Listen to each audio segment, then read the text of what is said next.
Here's the question. What were the people of Gaza supposed to do?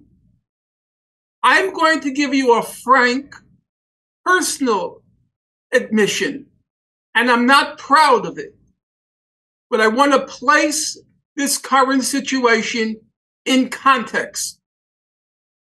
I first became involved in the Israel-Palestine conflict in June 1982, when Israel invaded Lebanon. I ended up writing my doctoral dissertation on a topic related to the Israel-Palestine conflict. And then I ended up devoting the whole of my adult life to that conflict. 40 years. And come 2020, even I gave up. I started to write about other subjects. I thought the situation was hopeless. Mm-hmm. And there was a lot of guilt stirred up inside me because I realized I was abandoning a people trapped in a concentration camp. Now, I don't want to be emotive. I don't want to be dramatic.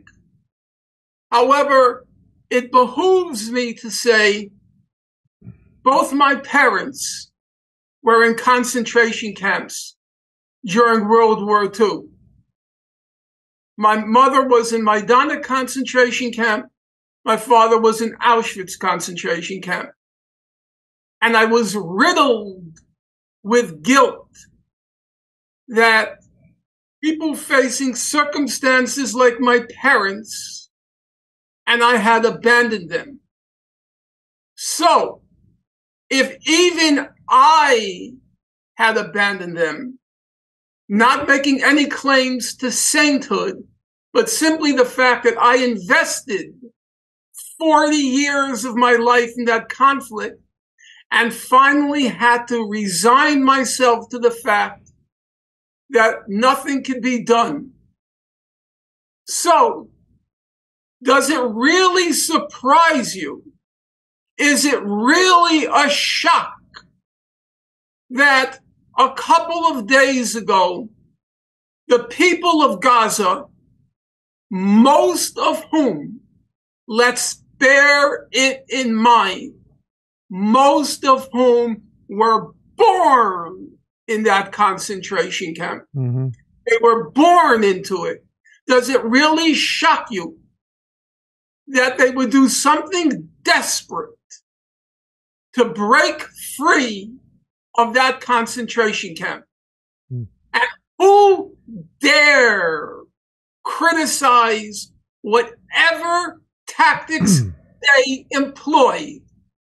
I am not approving it, but I am not disapproving it, because I don't know what I would do if I had been born into a concentration camp and spent 20 years of my life there. Yeah.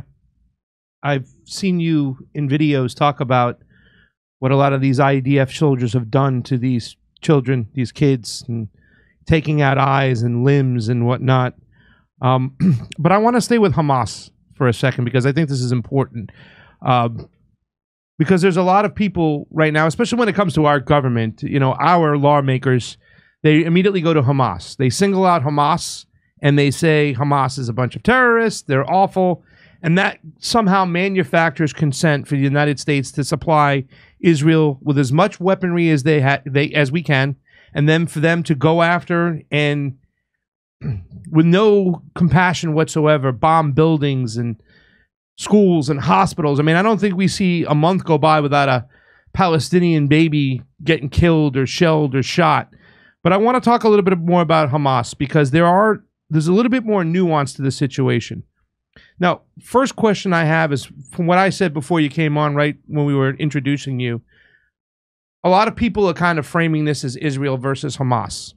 I think Hamas was just one small faction of this, or maybe a big faction of this, but I would say this is Israel versus Palestine, that there are other groups that have joined with Hamas and whatnot because their backs are so against the wall that they have nothing to lose at this point. And I also said that this was inevitable, that this was bound to happen. I mean, it had to happen because, you know, like I said, their backs are completely against the wall.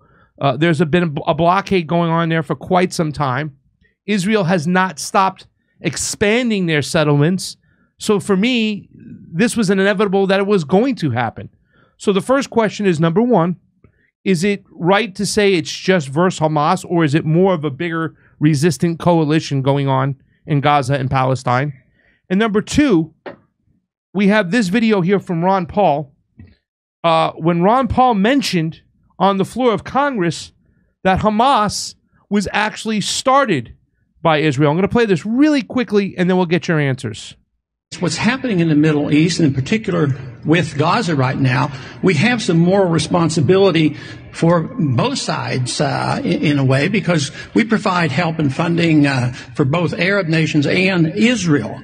And so we definitely have a moral responsibility, and especially now today, the weapons being used to kill so many Palestinians are American weapons, and American funds essentially are being used for this.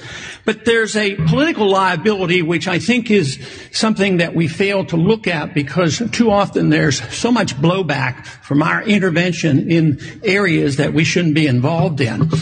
You know, Hamas, if you look at the history, you'll find out that Hamas was encouraged and really started by Israel, because they wanted Hamas to counteract Yasser Arafat. And you say, well, yeah, that was better then and served its purpose, but we didn't want Hamas to do this.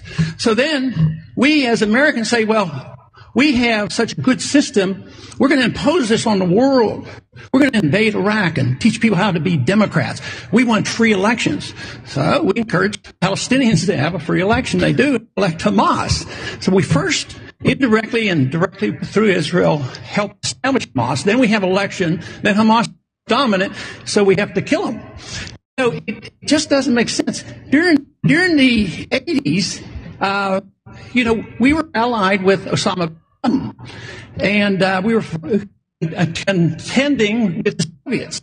It was at that time our CIA was good.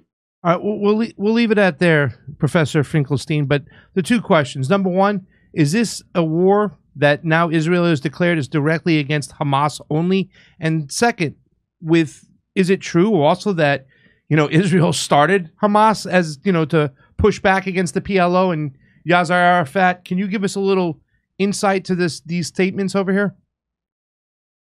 It is factually correct what Ron Paul said, that Israel encouraged in various ways, for example, by not exerting as much repression on Hamas as it did on the PLO back in those years, in order to create a counterweight to the PLO.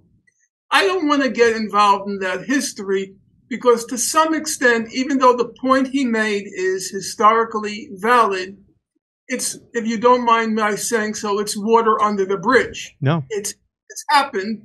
So we're going to just accept it as a fact, though as a historical point, he is correct. Let's talk about several things about Hamas. Bear in mind, as I continue, I do not defend Hamas. That's the responsibility of the Palestinian people to choose their leaders. If that economic blockade had not been imposed and Hamas failed in its leadership responsibilities, presumably it would have been voted out. Hamas would have been voted out in the next election. The democratic process was never allowed to the Palestinian people. Hillary Clinton, who was a senator at the time, when the elections occurred in Gaza, this was her response. I'm quoting her. "We should have made sure that we did something to determine who was going to win." That's the American notion of democratic elections. We should rig them so the people will choose only the candidates that we want. Now, having said that, it is true, because we do not in any way want to distort the historical record. The truth is on the side of the Palestinian people, and the truth is on the side of the people of Gaza. It is true that up until the election of 2006, Hamas didn't recognize Israel as a state. However, once it came into power, it was undergoing an evolution which quite possibly, I'm not going to say certainly, it quite possibly would have resulted in a leadership willing to negotiate with Israel. They were never given the chance. Now, you say, is it Hamas or is it the people of Gaza? I am not going to say they are one and the same. However, I will say that who fertilizes Hamas? Who foments the support for Hamas? Who are the young people who join Hamas? If they were given an opportunity in life, if they were given a chance, if they were able to breathe, I don't know if they would have joined Hamas. Most of these young people are at the point where they're willing to just sacrifice their life because the situation is so hopeless. So I can't separate Hamas from the people of Gaza because the blockade creates a synthesis and assimilation between the people and Hamas. They have no other options. They have no other choices. And this is the question.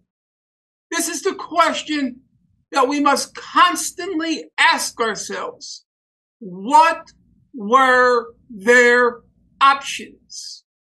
Allow me, since you wanted me to fill in for your audience, to look at the history. Now, periodically,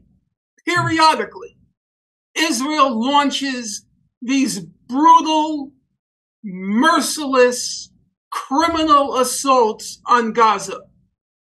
There are so many of them that literally I can't remember all the names, but at least two might be familiar to your listeners. In 2007, Israel launched Operation Cast Lead. It went from December 26, 2008 to January 17th, 2009. Amnesty International published a report on that, a large report on that assault. They called the report 22 Days of Death and Destruction. Israel killed about 1,400 people, including 350 children. It demolished, it flattened 6,000 homes. Then I'm going to skip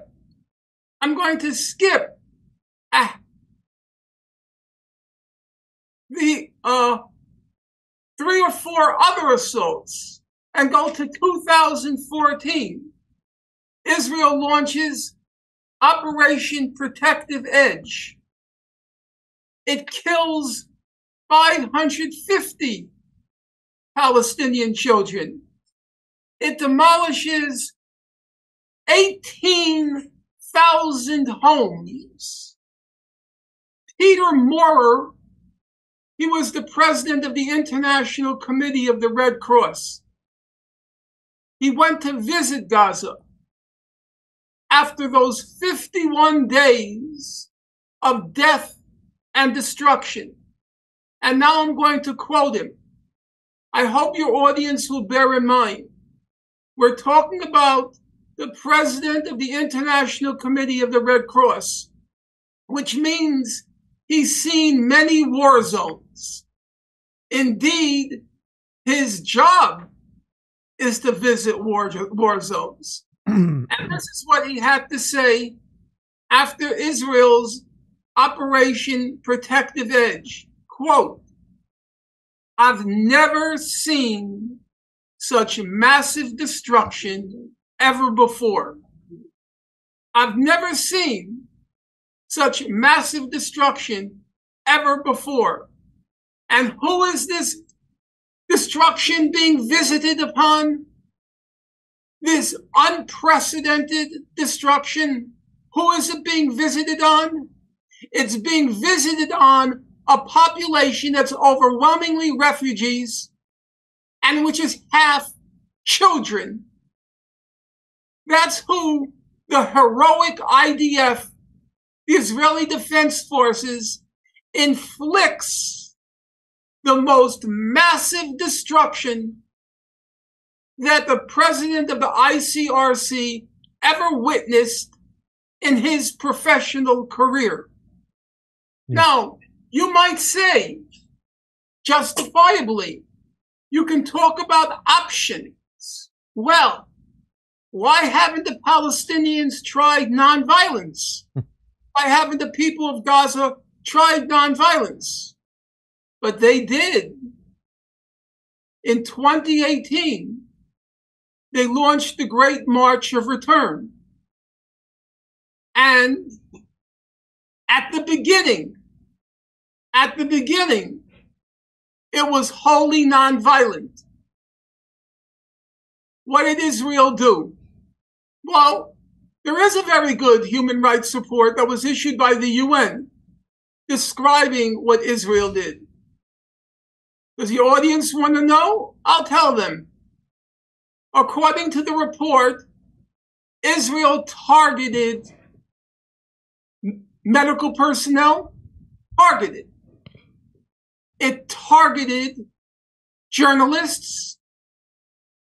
It targeted people with physical disabilities. What were the snipers targeting? They were targeting kneecaps and below.